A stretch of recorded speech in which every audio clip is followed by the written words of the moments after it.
Facebook का आजकल चलन बहुत ज़्यादा बढ़ चुका है। लोग खाली समय में फेसबुक चलाकर अपना टाइम पास करते हैं। फेसबुक में देश विदेश के अनगिनत लोग जुड़ जाते हैं, आपस में जुड़े रहते हैं, उनसे हमारी दोस्ती होती है। इस तरह हमको नए नए लोगों से मिलने का मौका मिलता है। लेकिन यही फेसबुक कभी कभी किसी की ज़िंदगी बर्बाद भी कर देता है। जी हाँ दोस्तों, ऐसा ही कुछ होता है अमेरिका की रहने वाली एक महिला के साथ। 45 साल की उम्र रही होती है। पति से उसका डाइवोर्स हो चुका था, पति से बनती नहीं थी, आपस में रोज़ झगड़ा रहता था। तो एक दिन पति और पत्नी दोनों मिलकर ये फैसला लेते हैं कि हमें अब अलग हो जाना चाहिए। बिना देरी किए वो लोग कोर्ट में जाते हैं और बोलते हैं कि जज साहब, अब हम लोग इकट्ठे नहीं रह सकते, हमें डिवोर्स दिलवा दीजिए। जज दोनों की बातें सुनता है और दोनों की मर्ज़ी के मुताबिक दोनों को डिवोर्स दे देता है। अब महिला अकेली थी, ज़िंदगी में उसको अकेलापन महसूस होता है, इसलिए वो फेसबुक पर नए नए लोगों से दोस्ती करना शुरू कर देती है। ऐसे में फेसबुक पर ही एक दिन उसको हिंदुस्तान के अजमेर राजस्थान के रहने वाले एक लड़का जिसकी उम्र 45 साल होती है, वो फ्रेंड रिक्वेस्ट भेजता है।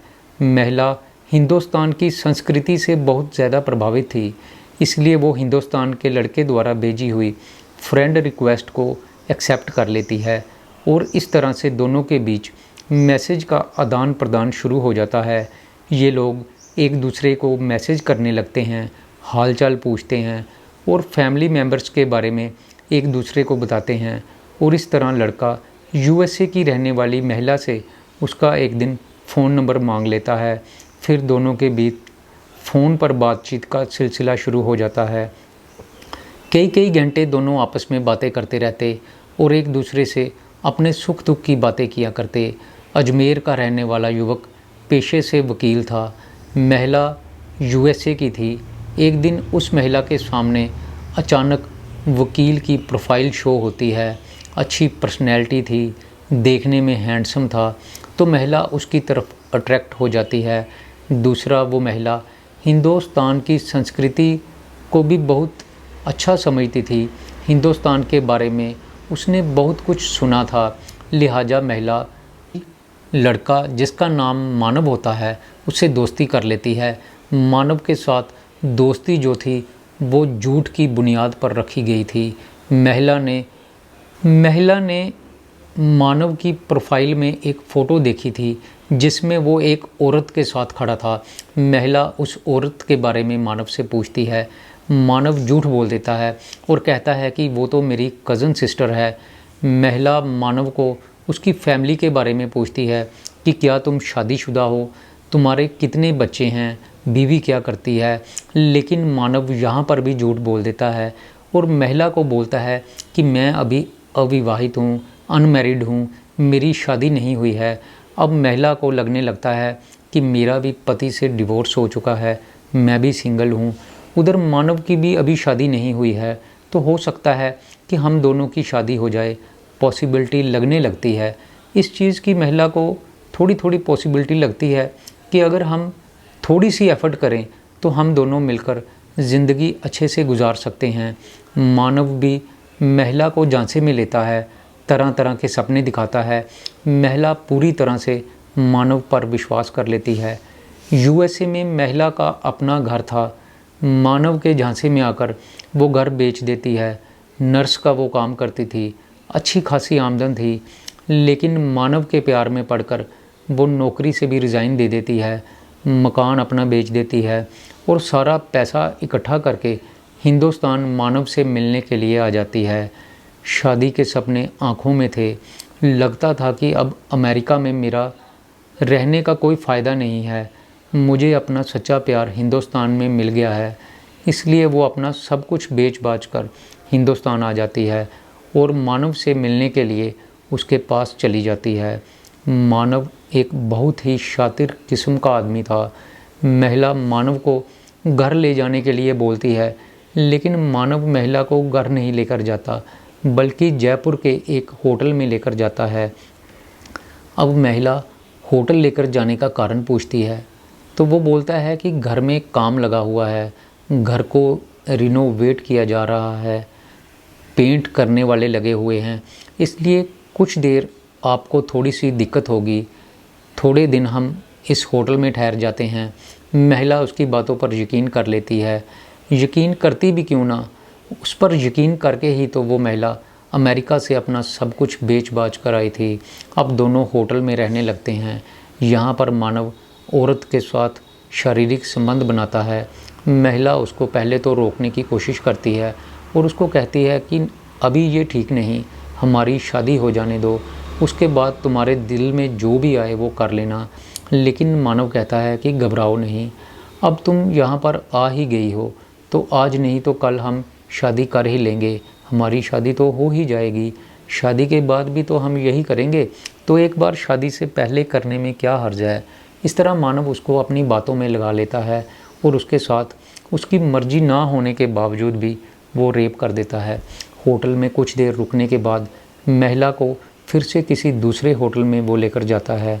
वहाँ पर भी वो उसके साथ शारीरिक संबंध बनाता है और इस तरह वो महिला को कुछ दिनों के अंदर अंदर ही कई होटलों में लेकर जाता है और उसके साथ रेप करता है। महिला जब उसको शादी के लिए बोलती है तो वो टालम टोल करता रहता। अब महिला घबराने लगती है, उसको लगने लगता है कि ये मुझे कहीं धोखा ही ना दे दे, इसलिए वो उसको बार बार शादी करने के लिए फ़ोर्स करने लगती है। मानव जब उसको बार बार फोर्स किया जाता है तो वो उसको लेकर एक मंदिर में जाता है। वहाँ पर वो पंडित को बोलकर मंदिर में ही महिला के साथ फेरे ले लेता है और कहता है कि अब हमारी शादी हो गई है, अब मैं तुम्हारा पति हूँ। लेकिन महिला इससे संतुष्ट नहीं होती। वो उसको बोलती है कि हमें कोर्ट मैरिज करनी चाहिए। अब मानव के दिल में खोट थी, वो कोर्ट जाने से टालम टोल करता है। कोर्ट जाने को वो राज़ी नहीं था। महिला उसको अपने घर लेकर चलने के लिए बोलती है, वह यहाँ पर भी तैयार नहीं था। ड्रेस तो महिला के पास उसके घर का पहले से ही था। महिला के साथ एक दिन बातचीत में उसने अपने घर का जो एड्रेस है वो पहले से ही महिला को बताया हुआ था कि फ़लानी फ़लानी जगह पर हमारा घर है, इस तरह की लोकेशन है। अब वो मैसेज जो है वो महिला के मोबाइल में पहले से ही सेव था। एक दिन मानव महिला को होटल में छोड़कर अपने काम पर गया हुआ था तो महिला उसके बताए हुए पते पर जाती है। घर का दरवाज़ा खटखटाती है, घर के अंदर से एक महिला बाहर आती है और वो महिला जो है वो प्रेग्नेंट थी। वो महिला यूएसए से आने वाली महिला को पूछती है कि बताइए क्या काम है, आप यहाँ क्यों आए हो। यूएसए वाली महिला उसको पूछती है कि तुम कौन हो, तो वो बताती है कि मैं मानव की पत्नी हूँ, मेरे पति का नाम मानव है। ये सुनकर महिला के पैरों तले ज़मीन खिसक जाती है। उसको ये पता चल जाता है कि मानव की पत्नी जो है वो प्रेग्नेंट है, वो शादीशुदा है। मानव उसका एक 11 साल का पहले से बच्चा भी है। अब ये बात साफ थी कि मानव यूएसए से आई हुई महिला को धोखा दे रहा था। वो मानव की वाइफ को कुछ भी नहीं कहती और बिना कुछ बोले ही वापस आ जाती है। वापस आने के बाद वो सीधा पुलिस स्टेशन जाती है और पुलिस को अपने साथ हुई सारी घटना के बारे में बताती है। पुलिस को दी हुई तहरीर में वो महिला बताती है कि मैं यूएसए में नर्सिंग का काम करती थी, मानव ने मेरे से दोस्ती की और ख़ुद को अविवाहित बताया, अनमैरिड बताया। मैं उसकी बातों में आकर अपना चलता काम छोड़कर अपना घर बार बेचकर हिंदुस्तान में आ गई। यहाँ पर उसने मुझे कई होटलों में ठहराया और मेरे साथ रेप किया। जब मैंने उससे शादी की बात की तो उसने मुझे मंदिर में ले जाकर शादी करने का ढोंग किया। पुलिस के पास जैसे ही ये रिपोर्ट दर्ज होती है, जैसे ही ये एफआईआर दर्ज होती है, पुलिस वाले महिला के बताए हुए होटल में जाते हैं, वहाँ के सीसीटीवी कैमरा को चेक करते हैं। सारी घटना की जानकारी पहले तो सीआईडी को दी जाती है और सीआईडी वाले इस सारी घटना की जानकारी अमेरिकी एम्बेसी को देते हैं। मामले में कौन कौन लोग शामिल हैं ये जानने की कोशिश की जा रही है। तो दोस्तों, मैं यहाँ पर यही कहना चाहूँगा कि प्यार करते समय इंसान को आंखें खुली रखनी चाहिए। मैं ये नहीं कहता कि प्यार मत करो, प्यार नहीं करना चाहिए, लेकिन प्यार खुली आंखों से करना चाहिए। आंखें बंद करके किसी के ऊपर भी विश्वास नहीं कर लेना चाहिए। जिस तरह इस महिला ने किया, एक अनजान शख्स के लिए वो अपना घर बेच देती है, अपनी अच्छी भली जो जॉब लगी हुई थी वो जॉब छोड़ देती है और यहाँ पर आकर धोखा खाती है। अगर उसको लगता था कि मानव उसके लिए अच्छा जीवन साथी हो सकता है तो सबसे पहले उसके बारे में, उसकी फैमिली बैकग्राउंड के बारे में उसको जानना चाहिए था। उसके बाद ही उसको अमेरिका से अपना सब कुछ बेचकर यहाँ आना चाहिए था। मान लिया कि वो दूर थी, वहाँ से वो सब कुछ पता नहीं कर सकती थी, तो अपना घर बार बेचकर आने से पहले एक बार ऐसे ही हिंदुस्तान विज़िट कर लेती, उसका घर देखती, उसके बारे में लोगों से पूछताछ करती और अगर उसको सब कुछ सही लगता तो उसके बाद अपना घर बार बेचती। लेकिन उसने ऐसा नहीं किया और आंखें बंद करके अपने दोस्त पर विश्वास कर लिया। उसके नतीजे में वो अपना घर बार भी गवा बैठती है और अपनी इज्जत भी लुटा बैठती है। तो दोस्तों, मेरी आज की ये कहानी यहीं पर ख़त्म होती है। मैं फिर आऊँगा आपके लिए एक नई कहानी लेकर। तब तक के लिए नमस्कार, शुक्रिया। और दोस्तों, अगर आप चैनल पर नए हैं तो चैनल को सब्सक्राइब कर दीजिए और वीडियो को लाइक ज़रूर कर दीजिए।